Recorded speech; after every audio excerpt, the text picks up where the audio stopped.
Hello, and good evening, good morning, good night, blah, blah, blah. My name is Pythania, and I am excited to introduce and sort of have like a tutorial on how to use version 4 of my constraint manager. Ooh.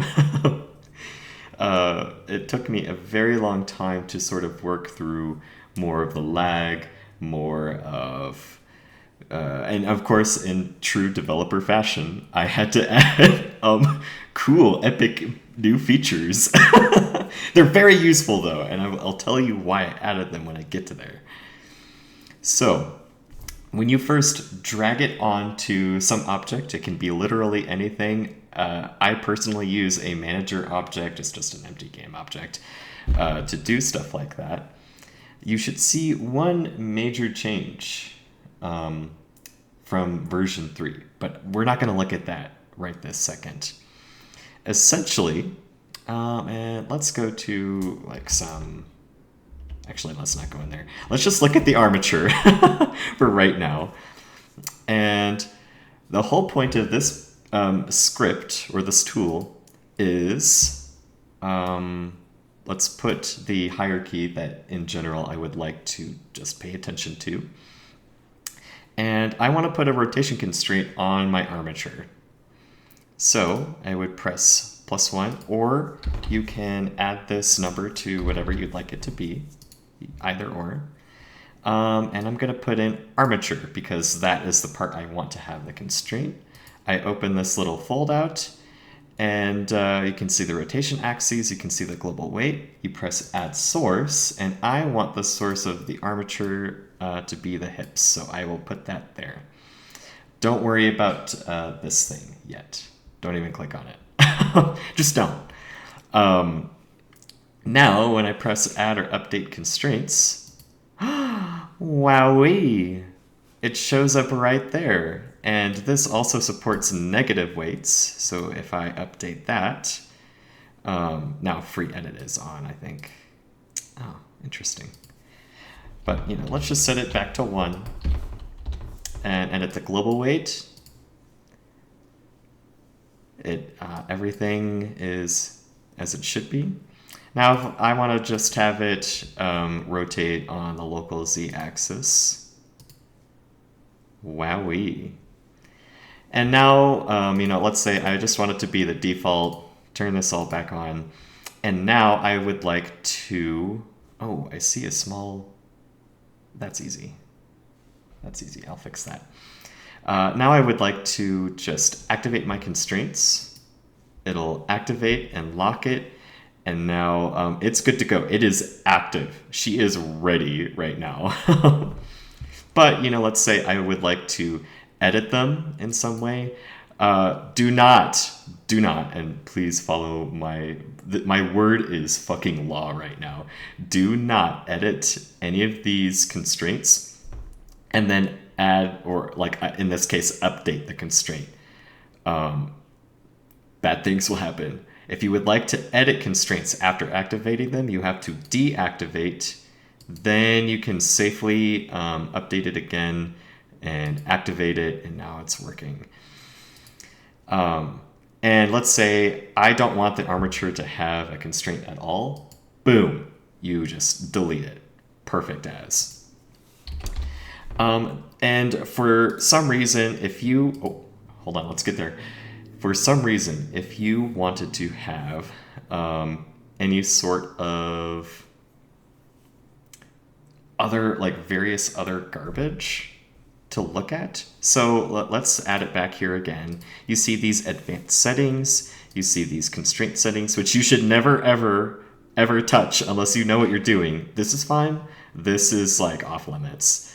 Again, unless you know what you're doing. And you wanted to see that over here, no big deal. You right click to get this little context menu.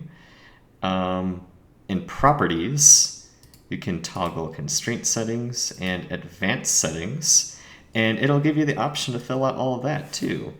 So, say for instance, I wanted to fill out random things here, blah, blah, blah, and update it. everything is updated over here. But you know, let's turn all this back to the default. And you know, even for the axes, if you wanted that to go away and you don't want to see it, you can also turn that off. So all you have to do is just focus on the source and the source transform. Let's say I wanted to pretend this is a different part. You know, you can add however many sources you want, put whatever you want there, put whatever you want for the sources, the global weights. And here's one of the cool epic based new features. You can actually, let me assign this here so you can see that they move. And just more quality of life, you can fold and unfold all of your constraints, which is pretty nifty in my opinion. And this goes for all of the other types of constraints as well. I tried to add a lot of quality of life in addition to all of these new features and getting rid of all the lag. So let's remove that. Or actually, let's destroy it via here, right? Destroy 0 constraints because I already got rid of it, and turn that to 0. Let's say you already have a rig. I spoiled it earlier, but all of this is an add-on, by the way. It's called Dread Hierarchy, I believe. Give me 1 second, actually, to look at that. I don't want to like pull up anything weird on my screen. Manage. Dread Scripts, Hierarchy Plus. Here it is, right here. This is the add-on I'm using to make all of these little icons appear. I tried refreshing and it won't actually load the icons, but these are all constraints. Just trust me, bro. Anyway, I have this script here and it has all of these constraints. And I don't want to put them all in manually so I can edit them. What you can do, and I'll open up my rotation and parent constraints to show this off. Oops, hold on. Who dares disturb me on Telegram? No. No! Okay. Back to the action. You just press this button called Detect and Populate Constraints. And wowee.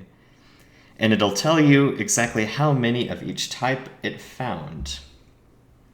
And all of these are, they have their relevant information. Now it will be a little laggy if you have, I don't know, like 9.5 billion. It's a little better if you use the draggy, slidey thing. You can also collapse these parts. And this would be a good time to show you, fold all those sources, fold sources, to show you that you can actually turn off different types of constraints. So, for instance, I don't care about scale, I don't care about aim, look at, position. Now, when you hide stuff like this, just like toggling these advanced these properties of constraints, they will still process. Just because you hide them doesn't mean nothing is happening. They're just not rendering in your constraint manager.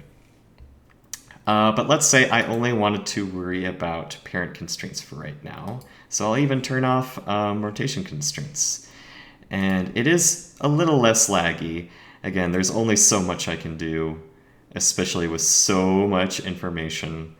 But, you know, es lo sí que es, or es lo que es. I'm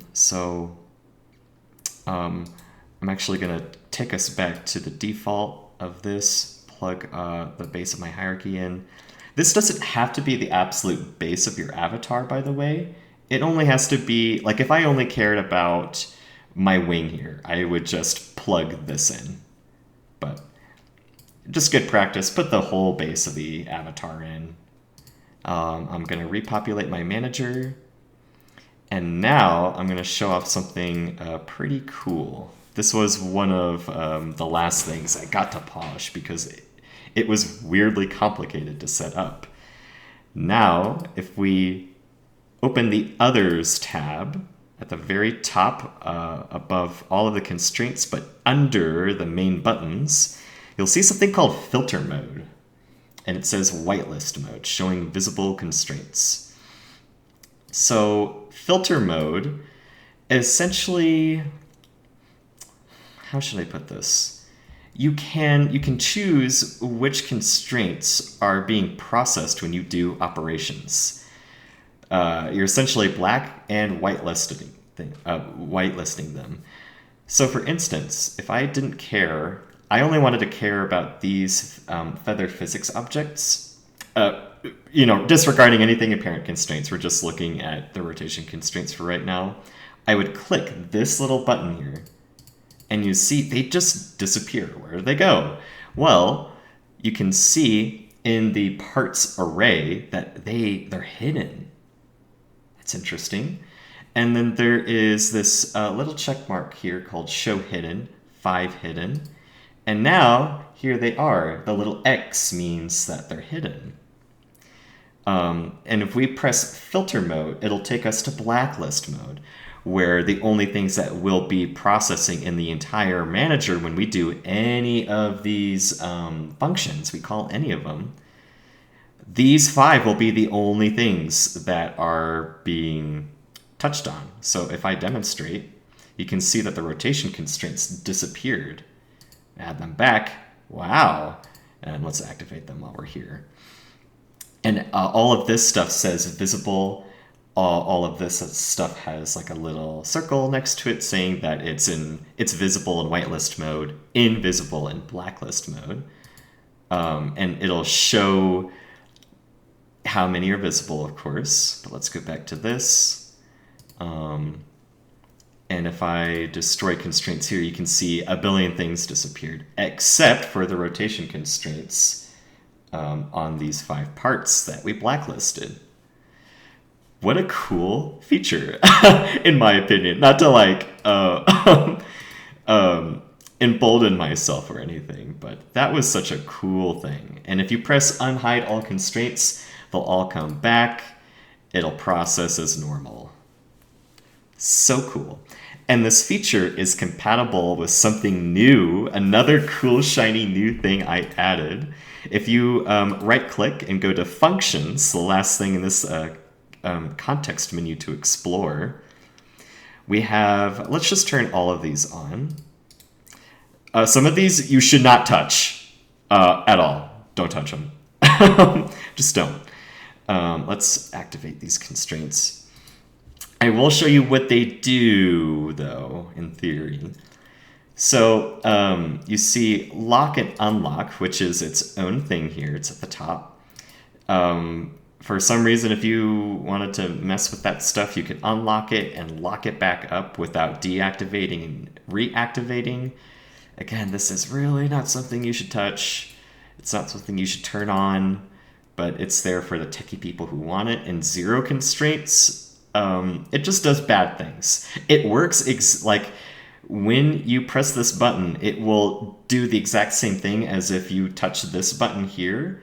But you shouldn't ever touch that button, and you shouldn't ever touch this button unless you absolutely 100%ally know what you're doing. Now, mirror constraints. This is sort of like the last major thing here. It does exactly what it says on the tin. So if I, and let's turn axis back off. I don't know how that got turned back on. I probably fat-fingered something. So essentially what it does, it scans whatever is in here, looks for these parts, so sh.l, which is my bird shoulder, and shoulder.l, which is my human shoulder in the rig. It will find the R versions of these. So it'll scan this whole hierarchy, it'll find this part, and it'll find this source, and just flip them and add constraints, and it works perfectly. So if I press mirror constraints, which will make like 5 billion constraints. So let's just, let's toggle this to show hidden so I can see what I've hidden. Toggle these two and something in the parent constraints. Sure, and this one. And go to blacklist mode, mirror constraints. Only 3 things should be mirrored. Oh, yeah, it doesn't like things that what does it don't like here?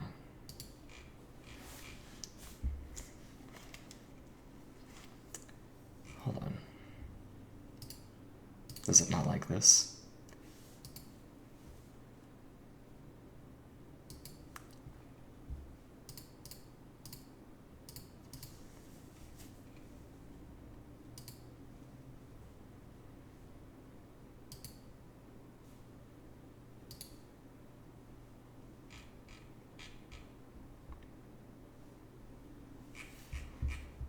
Oh, I see what it doesn't like. It doesn't like that these like share the same name. So I would be a little careful with that. So let's just add R's to all of these and then L's to all of these. I'm hoping that'll fix it. So if there are any parts that share names, just be careful. That's weird that this is my first time having that issue though. Anyway. Yeah, so let's click these so that they are visible. Sure, just one of them. Mirror, yep, and now, yeah, now it says mirrored 3 constraints. And we should see here, shoulder L and R, it's got R's, and if I look at this and this, oh, it got this. So I need to make sure that R's work when they're at the start of words. That's pretty easy though. That's pretty easy to set up. I think at one point I did have it like that and then I was optimizing everything and removed it. But it should work. It should work if you just have like R's at the end of your words. No big deal. I really shouldn't have put L's in front of my feather parts. I was lazy and didn't change it. Womp womp. But all that to say, it does work with mirrored constraints. So that's all nice and good. And if I unhide everything, go back to whitelist mode, and look through my hierarchy here, we can see that those rotation constraints actually did get successfully added. Yeah, I will, like right after this, I'm gonna add in support for L's at the start. And it does go both ways. You can go right to left as well if there is something like, let's just destroy everything. Oh, no, not 201. Oh my goodness. Yeah. And add like a symmetrical part. So armature. And I want this armature to have 2 sources. One of them is a symmetrical part, and the other one, for instance, is a right part. And just for kicks and giggles, let's add sort of the same deal with this. Mirror constraints. Oh, wait, this is the thing I was forgetting. Unfortunately, just because of like how picky, icky Unity is with constraints, you actually need to add, or how it is with mirroring, you need to add the constraints first, then you can mirror them. Yep, so there they are. So if it is a symmetrical part, it's not going to make another one because there's nothing to mirror on the base part. So it won't mirror this. You'll just have to make like a forearm L if you need it. But if it is something like an asymmetrical part, or it knows that it knows that there's some mirrored version of it, what you can do is have both a chiral part and a non-chiral part, I should say. So nothing happened to the non-chiral part because there's nothing to mirror. But for some reason, this worked. Magic. So I'm going to have to see why it didn't work in that one little area. But for the most part, it's going to be doing whatever you ask it to do. Yeah, I think I've